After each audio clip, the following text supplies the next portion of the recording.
outside? Should I run and hide? How do I take my company worldwide? Do you love the law? Did you watch Hee-Haw? What's the weirdest thing that you ever saw? What's it like in court? Favorite sport? Can you help with my book report? Is my hair too long? Am I right or wrong? And do you mind if I sing along to anything?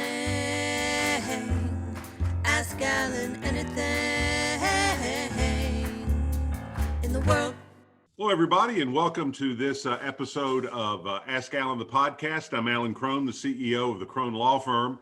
I've got a very special guest with me today, the mayor of Jackson, Tennessee, the Honorable Scott Conger. Mr. Mayor, welcome to the podcast. Alan, thanks for having me on. I'm really looking forward to it. Oh, well, you're nice. You're our second mayor, maybe the best looking mayor we've had. I've had Strickland on. And a lot of people say he looks like me, which I don't know which one of us should be offended about that. I think your hair is much better than his. Well, I'm not going to argue with you. I've noticed lately I have less people stopping me on the street thinking I'm Jim Strickland. And I'll just put it at that. I don't know why that is. But we appreciate you coming on and sharing a little bit about how things are going in the city of Jackson. Oh, absolutely. Yeah, I'm excited to. I'm always excited to talk about Jackson, Tennessee. That's what a mayor should say. Okay, so how long have you been Mayor Jackson?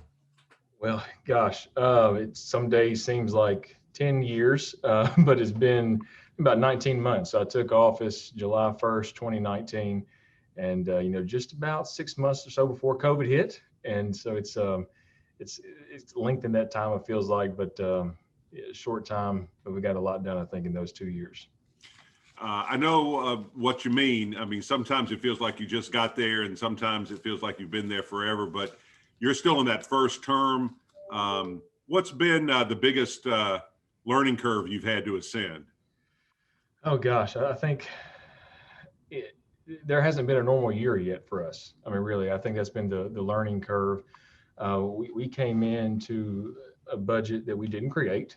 And so there was a lot of uncovering and peeling back the layers of the onions when it came to our finances that wasn't done the way I would have done it or our current financial staff would have done it. So we were starting to peel that onion back and understanding our finances and starting to do some long-term planning.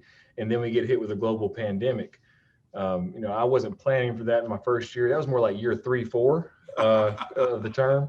But you get hit with a global pandemic. You don't know what tomorrow is going to bring. And so we're hopeful that starting into year 3 that we can actually get some normalcy. We can get some. There is no normal year, but more normal than a global pandemic year. So we can start planning. And I think that's been really probably the most frustrating thing and the biggest learning curve of trying to define what a new normal is today. It's not the same as it was last week or will be next week, and how we can best long-term plan with such a short-term unknowns going on right now. And so we're trying to keep the long-term picture in mind, but knowing that every day changes, especially when you get news from CDC and federal government of new guidelines and how those things change, but still trying to get some long-term planning in place. Well, folks who watch this show or listen to the show that aren't from Jackson may not know, and I don't want to embarrass you, but you are a descendant of Jackson royalty. I wouldn't go that in the far. sense that a couple of Congers have come before you in that office. Is that right? Yeah. So my great grandfather, P.G.W. Conger, was mayor back in 1861 and 1871. Those were one-year terms in. And then my grandfather was mayor from 1967 to 1989.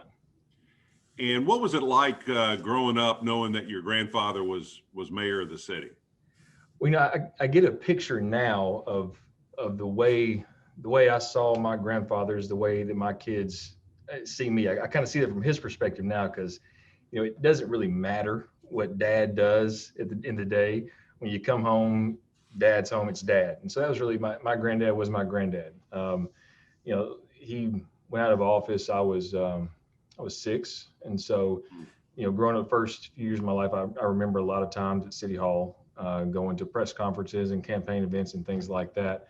But it was really, majority of my life was former Mayor Bob Conger. He did get, I think when he first took office back in the 60s, he had a former mayor tell him, being mayor is like being in a penitentiary. No one ever lets you forget it. They always call you mayor. So he was always called that, but he was always granddad first. Yeah. What was he like in terms of looking back on it now, do you have a sense of how he approached the office? I don't know if it's coincidental, eerie, but my grandmother actually sent me an article from 1967 when he was elected.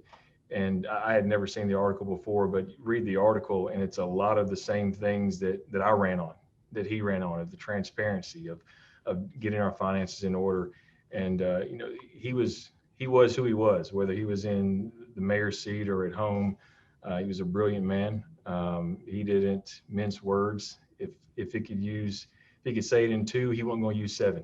And so no nonsense. And but I think that's how he governed. It's what people appreciate about him, and the conversation I've had, the people that worked with him, so they appreciated his upfront attitude, that they always knew where he stood and always knew where they stood with him. And I think that's important. You got to be transparent. You got to be who you are.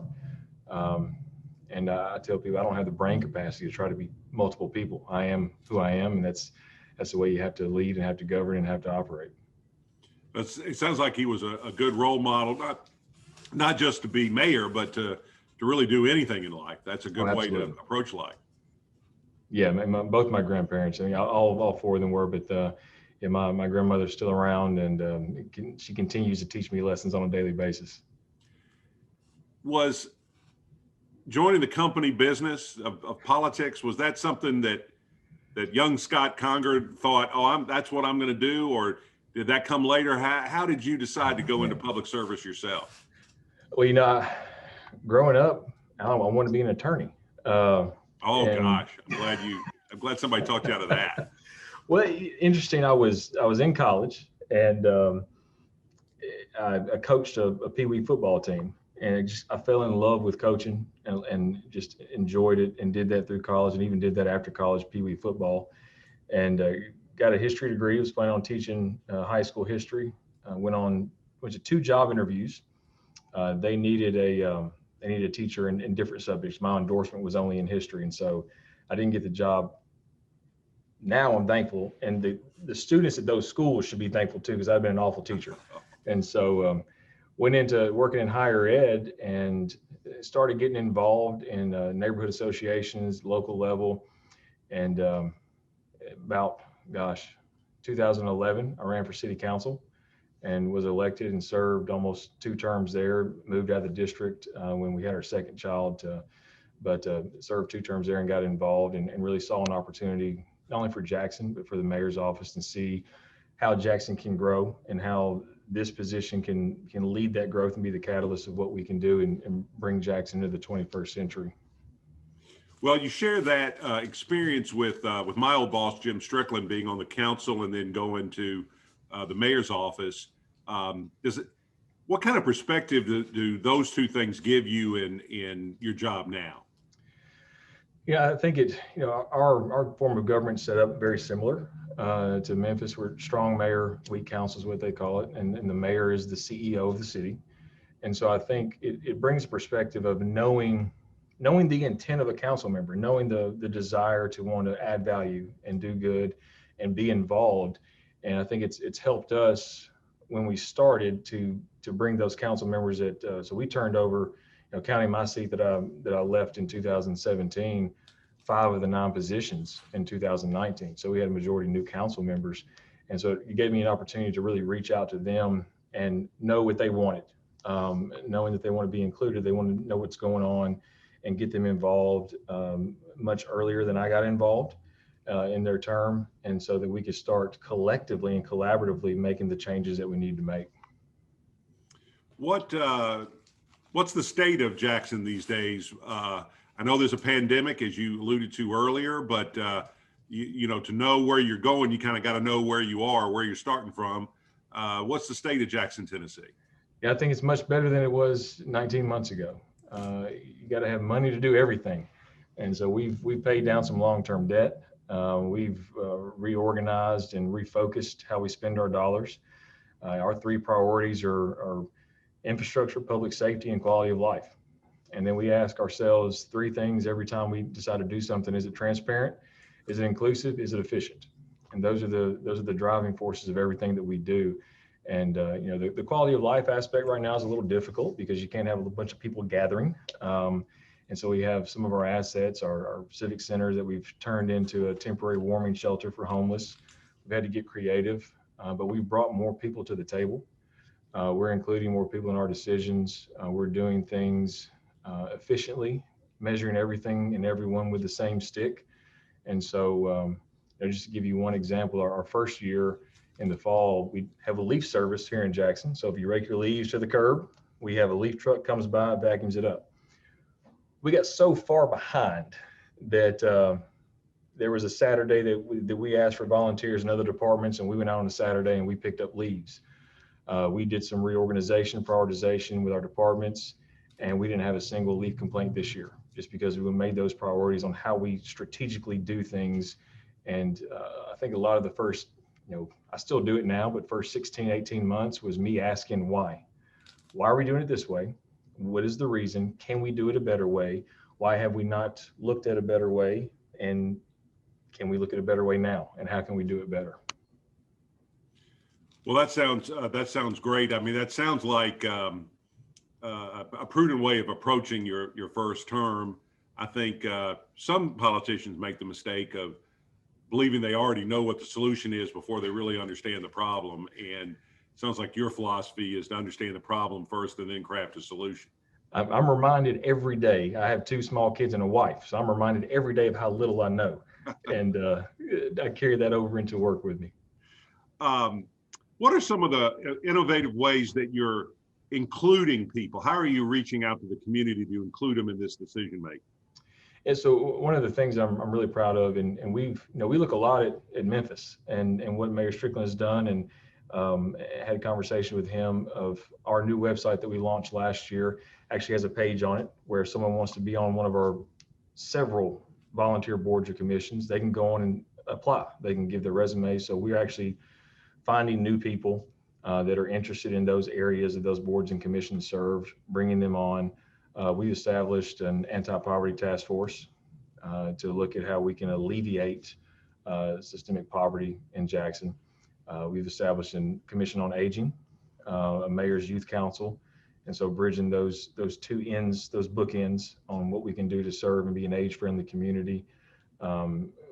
We have several ad hoc committees that we're looking at, and so we've made sure that whatever we do in Jackson is a representation of the people that we serve. And at the end of the day, that's the business that we're in, is a customer service business, and we have to keep that in mind in everything that we do. Sure. It's 2021, so we almost have to talk about the pandemic and so forth. But what are some of the bright spots or the success stories that you've had in Jackson dealing with the pandemic and making lemonade out of lemons? Oh man, there's a lot. I think the thing that sticks out in my mind the most is the relationship between the city and the county government. It was rather strained when I came into office. And so this gave us an opportunity when we saw it coming and saw that before we even had our first case in Jackson, I got together our county health department, EMA, county mayor, United Way, school system, chamber, and our energy authority. And so we started meeting, and our hospital system started meeting every day. I think that really helped us all understand each other. And so what it has done across the way is open doors for different collaborations from nonprofit area to hospital, chamber. It allows Mayor Harris, who's our county mayor, myself, we've worked together a whole lot more than we ever would have in a normal circumstance. It's gotten us to know each other better on a different level. And, I feel very confident and comfortable picking the phone up about anything, calling him. So I think that's the first step. And then you look at how that collaboration has really worked. We had to close down our public facilities. Well, Madison County doesn't have a permanent homeless shelter for men. And so we have a lot of homeless men who have to brave the elements in the winter. And so we had our civic center that was closed. So in December, we had the opportunity to open that up for a temporary warming shelter to provide shelter for those men during the winter time. So looking at those innovative ways that we can utilize what we have to use them in a way that we normally wouldn't have. But it gives a lot of opportunity, and you see people work together that in the past and in a normal scenario wouldn't have worked together. And so those relationships are starting to form on a deeper level, and it just do wonders for us going forward when we get into some normal things and get to worry about the normal stuff like economic development. We'll already have that solid relationship to work on. Right. And speaking of economic development, I've always been very impressed with the rate of growth in Jackson, Madison County over the years. And I know that really hasn't, it's maybe, how would you I don't want to characterize it. Has that continued to grow during the pandemic? Well, I think, our economic development has. You look at just population. We've always been a hub to West Tennessee. And so people come here to shop. They come here to work. They come here for entertainment. If you've ever been in Jackson, the restaurants we have, they come here to eat. And so while the population over the last 10 years, and we'll find those numbers out in the next couple of months of our census, has probably been fairly stagnant. The development around it of tourism opportunities, of entertainment opportunities, or manufacturing and industry has grown just because we're in such a great proximity to all those rural counties who don't have the opportunity that we have. I like to tell people Chattanooga may have told people first, but we were the first gig city in Tennessee. And so we have a great infrastructure that allows people to do those 21st century jobs. What kind of economic sectors do you anticipate being growth areas for Jackson, as we come out of the lockdowns? So I think the opportunities are endless for us. We just have to capitalize on them. We have the infrastructure. I have a cousin who works for Google who lives in Boulder, Colorado, and every time he comes to visit our grandmother, he talks about our residential internet service. Obviously on the Google campus, best money can buy. But the infrastructure that we have in place here, I think really gives an opportunity for those 21st century jobs. A big sector that we have is industry and manufacturing. I think that's still going to be our bread and butter, but we have to look at how do we capitalize on the universities and colleges that we have here? How do we cultivate those young people wanting to stay here and want to be creators? Because that's where the creation and being creative, and that's where the economy is going. That brick and mortar retail we see it fading faster than the pandemic, I think, sped that up. And so we have to shift our focus and be able to be nimble and flexible on what kind of economy we want going forward. A lot of people in Memphis may not think about this, but Jackson is home to a good number of institutions of higher education. You just alluded to that, Union University and Lambeth, University of Memphis campus being the two largest. How important is that for Jackson growth, both economically and civically? Yeah, I think it's crucial. We have Jackson State Community College. We have a technical college, Lane College, which is an HBCU, University of Memphis, Lambeth, Union University. And then we have some satellite campuses from UT Martin, Bethel University. It's incredibly important. We have to be able to cultivate those students, especially the ones that travel in here, because we want them to get here. We want them to like the city. We want them to stay and be a part of our economy and be contributing citizens to our city. That's one of the reasons that we have the youth council, because we want to get those students who are in high school now invested in their city and see the opportunities that they have. So if they decide to go off to college, or if they decide to stay here, that once they graduate and once they're ready to start their careers, whatever that may be, that Jackson is a viable option for them. How is the University of Memphis acquisition or merger with Lambeth, how has that affected Jackson specifically? It's been a lifesaver and a game changer. I mean, just in all honesty, that was one of the first votes that I cast as a council member back in 2011. And at that time, I literally lived 2 streets away from the campus. My grandmother still lives down the street from where I used to live. And just thinking about a college and university that has been there for so long to go vacant, and the campus to be vacant, what that would do to the center of our city. Because I mean, that campus is in Midtown Jackson. And so the opportunities, not only for just preservation of the neighborhood, but economic development and what that brings to Jackson with the opportunity to work with Memphis. We've seen some development strictly because of students that have pitched ideas. You drive down Lambeth Boulevard now, and those tiger paw prints on the street, the bike lanes are from the presentation from the students did several years ago. Jackson now is in a public-private partnership with the school system and University of Memphis to build our magnet high school on their campus. And so, in essence, that'll be a straight feeder school for that campus as well. So it's brought along educational opportunities and economic development opportunities for Jackson. I think that acquisition was kind of a surprise to a lot of people, pleasant surprise, obviously, because you really don't think of University of Memphis as being kind of a regional, kind of like the University of Tennessee with all of its many campuses. Right. It's more of a one campus deal. And have they been good partners for you in developing that part of the city?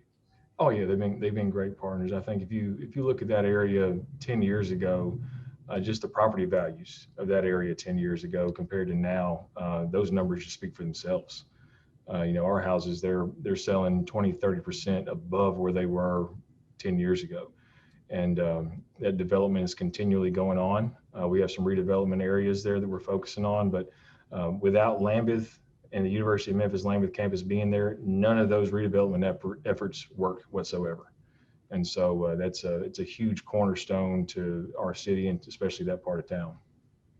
I know that there's a member of your staff who sometimes refers to you as the mayor of West Tennessee. And it's not untrue that Jackson is kind of, as you say, it's kind of the magnet city for a lot of folks in that area. Having said that, I was wondering what your thoughts are on the mega site in Haywood County, and if you've got any updates for us on that. Well, it's just frustrating for everyone. It is for me in West Tennessee on what we've seen kind of flip-flop back and forth on priorities. And hopefully, I think I've seen or heard in next year's budget, there is some plans to put in the infrastructure that's needed to get that site what they call shovel ready, which we've been hearing that phrase shovel ready seems like for 8 years now. Mm-hmm. But it's important. And, it's my job prior to being mayor was CEO of United Way of West Tennessee. We serve 14 counties in West Tennessee. And so that is crucial to the economy of West Tennessee and how we can, if we can attract a large industry there, then that changes the entire landscape. Do you, now that's a big employer. That's the kind of the home run ball of economic development. What's your philosophy on kind of homegrown? You mentioned it before, kind of makers, homegrown small businesses that can incubate into larger businesses. Yeah, that's a have to, and I think we've got a great thing going on here in Jackson. It's called the Cove. It's an entrepreneurial development center, and we've partnered with them on several different endeavors, and so it allows people to start their small business, to grow and expand, and we've seen some great successes there. Once we get out of where we are now and get some plans for our downtown, I have some thoughts and plans on some of our buildings on how we can utilize those buildings for some entrepreneurial centers to make sure that we're not only reinvesting in downtown, but we're investing in those people who want to create, who want to start businesses, who want to hire people and contribute to the local economy.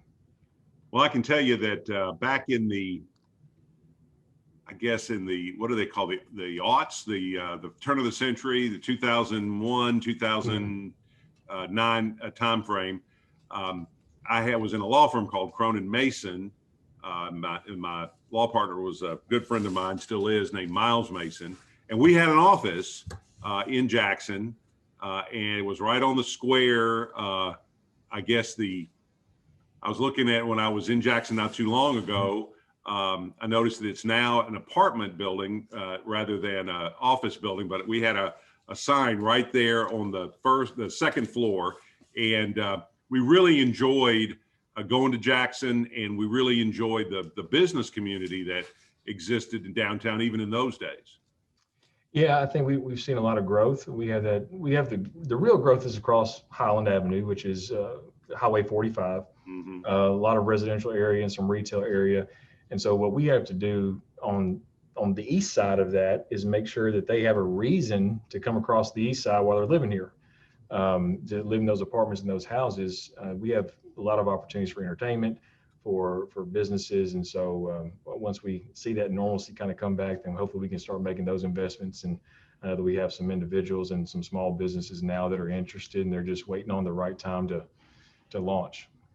Well, if anybody listening is looking for a place in West Tennessee to locate, Jackson is certainly prime candidate, and there's a lot going on. I couldn't agree with you more.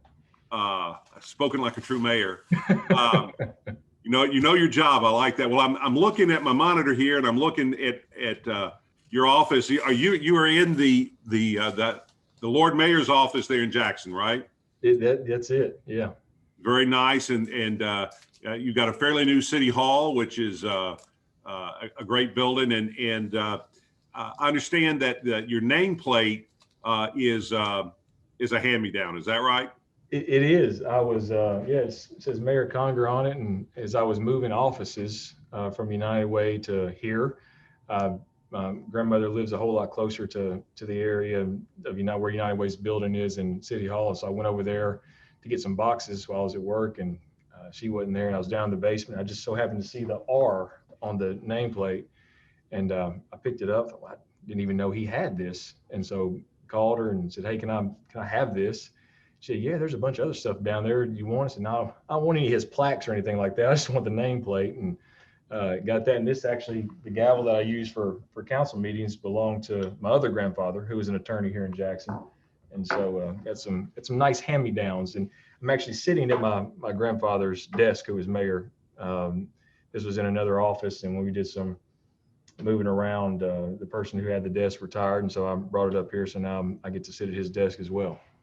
That's a great legacy, and you don't want to dwell too much in the past, but when you've got good role models like that, it's something human about having a tangible representation of your legacy. And I get to see him. We have past mayors of the 20th century on the wall coming to my office, and every time I walk into my reception area, I get to see him looking at me. keeping tabs on you, keeping you honest. No, that's great. I don't think we talked about, did we talk about where you did your undergraduate work? No, I didn't. I did most of my undergraduate work at Ole Miss. I'm sorry to hear that. Well, it's, God's country outside of Jackson. And I come from a family of educators as well. Grandmother and mother are both retired educators. And about my junior year, my mom, who has taught for 32 years, ruptured several vertebrae in her neck. And the doctor said she wore her neck out from teaching elementary school, from looking up, down, grading papers. She's actually grading papers at night. She ruptured the disc. Yeah. And so she has a little small farm, lived on by herself. And so I moved home to help her out, because it was the same surgery that Peyton Manning had on his neck. But, we didn't want to go to Europe and do all the stem cell stuff. We just want to do regular old surgery and rehab. Right. And so I moved back home, help her out, and was actually trying to figure out what I want to do next. And I talked to a person one night about playing football at Lane College, which is the HBCU here in Jackson. And I said, yeah, I'd love to play. And tore my shoulder up second day of spring practice. So I do what all great athletes do. You get injured, you retire. And did my last 3 semesters at Lane College, and thankful for it. And had a great mentor there with Dr. McClure, who's the president of the college, and actually worked there for about 5 years after that. And did my graduate school at Bethel University and got an MBA there. Who were, I think if we all look back in our life, there were there were important people that really helped form who we are. Mhm. And who were some of those people for you that really either changed the trajectory of your life or really helped you get where you needed to go? Yeah, I have to say my grandfather, both of them, where I lost my other grandfather when I was young, but 10 or 11 years old. But I don't think I ever saw him upset. He was a real estate attorney and just was one of those people that no matter what happened, he always had a positive outlook on it. He battled lung cancer for several years, and I don't think I ever saw him not smiling. And then my other grandfather that was with us until 2011. And I'll never forget in 2010 when I decided to run for city council, went and talked to him, and he suffered from dementia for several years and moments of lucidity. And we were talking. He said, I'll help you do whatever you need me to do to get you elected if you run for the right reasons. If you're running to get your name in the paper or to be on television or to be known, then you get no help from me. But if you're running for the right reasons to serve people, then I'll do whatever I can to help you. And it always sticks with me every day that it's about serving people. And I think of Wesley McClure, Dr. McClure, who was the president of Lane College. I could go to, and he was, he would give you the shirt off his back if he needed to. And he had football coaches throughout and managers I worked, part-time jobs from 16 on up. So managers spent a lot of time, probably spent more time in school, football field, and work than I did at home. And so they had a lot of impact and influence on me. How much of your formation came from playing organized sports and the discipline that can come from that?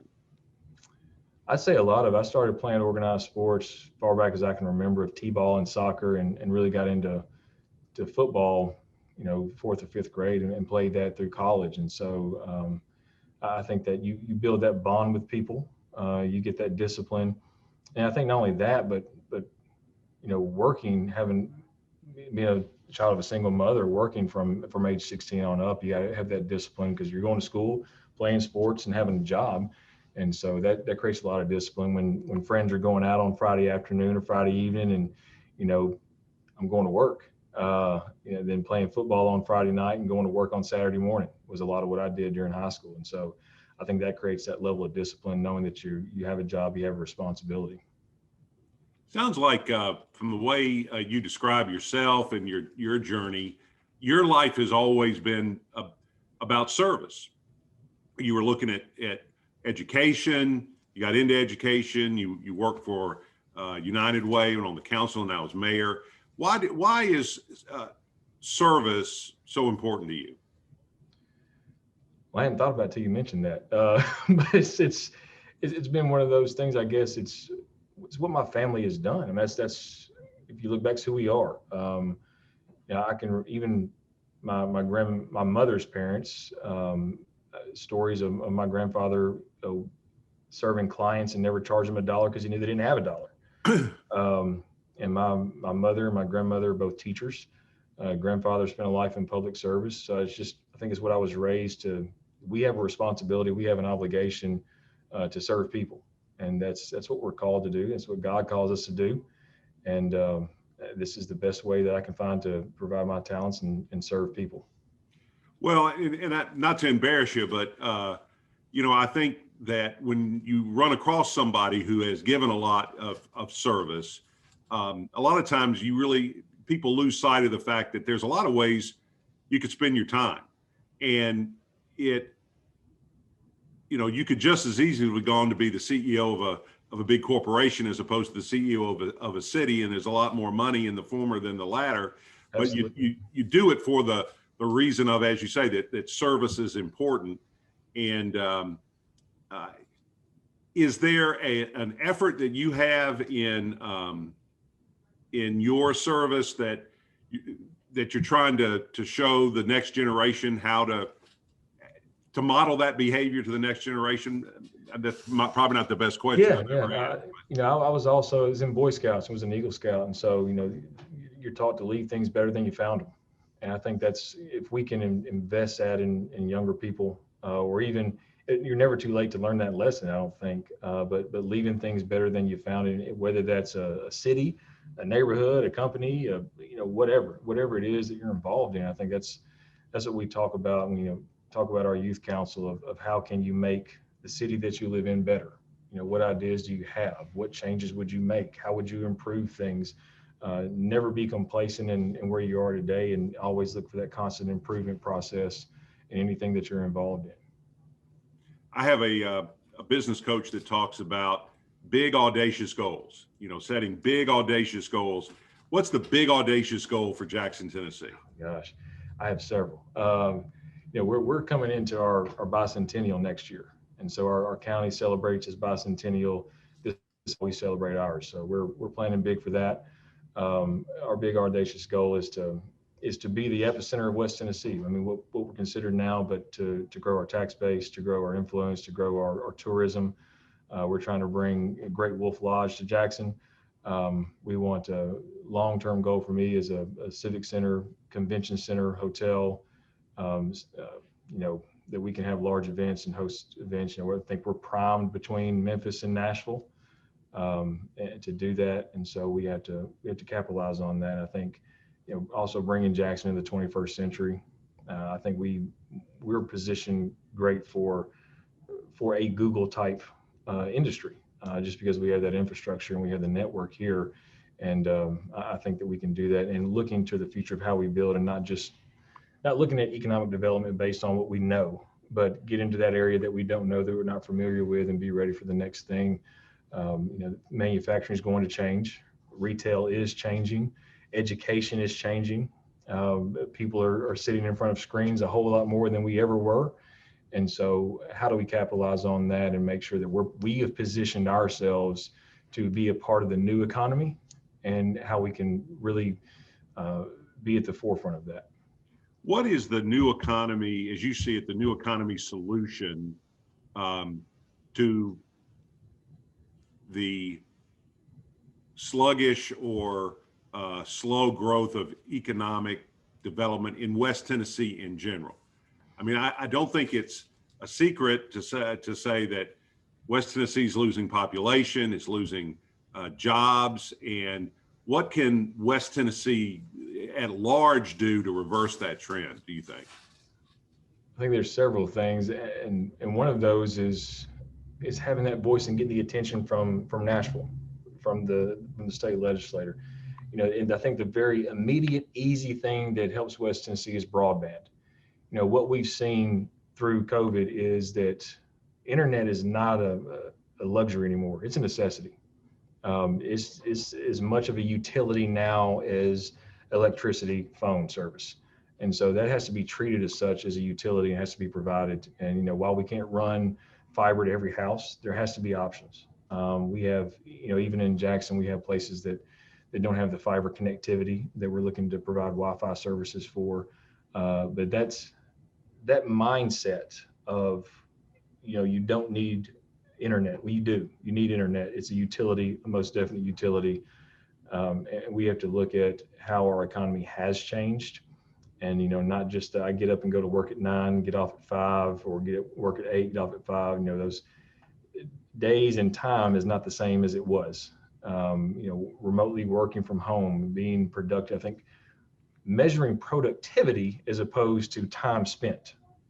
If someone's going to ride the clock out, they're doing the same amount of work as someone doing it in 2 or 3 hours. But so I think switching the mindset of broadband as a utility as opposed to a luxury is where we start. That's a really interesting perspective, because I think you're right. I mean, right now, people are going to school on the internet. They're going to college and grade school and high school, and a lot of people are working. And if you don't have access to that, at least over the last year, you've been at a tremendous disadvantage. And sometimes in a position where you're exposing yourself to viruses. We saw that with our school system here. We're a consolidated system, have a lot of rural schools, and those families that live out deep in the county that don't have internet access, don't have Wi-Fi hotspots. So we scrambled, and it's one of the collaborations we worked on to get hotspots and get devices to families to be able to do their work remotely. And that's, you look at that, and we actually we have a city in the center of our county that has gig internet. You go out into the rural areas, those cities don't have it either. And so that's where it becomes crucial to provide that infrastructure. As you may know, in the city of Memphis, we got out of the school business, funding the schools, I guess 10 or 15 years ago. Is Jackson still in the school business? How much involvement do you have with the policy and operations of the school system? So none. We got out of that portion of it in 1992. Okay. When we consolidated our school system. There's been some mechanisms of sales tax that we utilize that we help fund the school system. I would make the argument that we're not in the school business, but we are in the economic development business, and public schools are an absolute necessity for economic development. So that's why we've been a part of this public-private partnership to build a new Madison Academic, which is the academic magnet school for the school system. They were in a building now that I think, I know it's over 100 years old. So there's some needs for upgrades. And so we want to be able to plug in where we can to walk alongside the school system to provide opportunities, whether that's capital investments or just, conversations. The superintendent and I have monthly meetings just on how we can partner and how we can work with each other. We're looking at financial empowerment here in Madison County and Jackson. So retrofitting a bus to go into areas to serve those people and how we can partner with the school system to do that. But yeah, operations we're out of, but the economic development school system is an absolute must. Yeah, I can't imagine what we'd have done if we had to fund schools at the same time, particularly over the last 4 or 5 years with the economic problems we've had in Memphis. But the flip side of that is it kind of takes the city council and the mayor out of being able to affect school policy directly. And so there's a trade-off there because people, as you say, people expect you to affect economic development. And the biggest measure of that is the quality of your school system and the workforce that's being trained. Absolutely, yeah. What's the name of the TCAT in your area? TCAT Jackson. Okay. Yeah. And I've always thought that's one of the best kept secrets in Tennessee, the strength of those TCAT institutions. One reason I mention it is, it's usually kind of customized for the area that it's in, which I'm assuming Jackson has done that. Have you had much interface with that program in Jackson?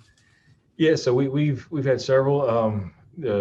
Mayor Harris, the chamber, and myself, and all the college presidents meet monthly, and so we actually have a meeting tomorrow morning, and so we talk about the programs and what goes on there. And yeah, they've done a great job. They're out at our airport, which is in the county, but we've worked out with our public transportation that there are bus routes that run there, so we make sure that if anyone needs to get there, that they can get there. Well, that's great. I guess so. What's the prognosis for Jackson if we get back together next year or maybe 5 years from now? Where do you think Jackson will be?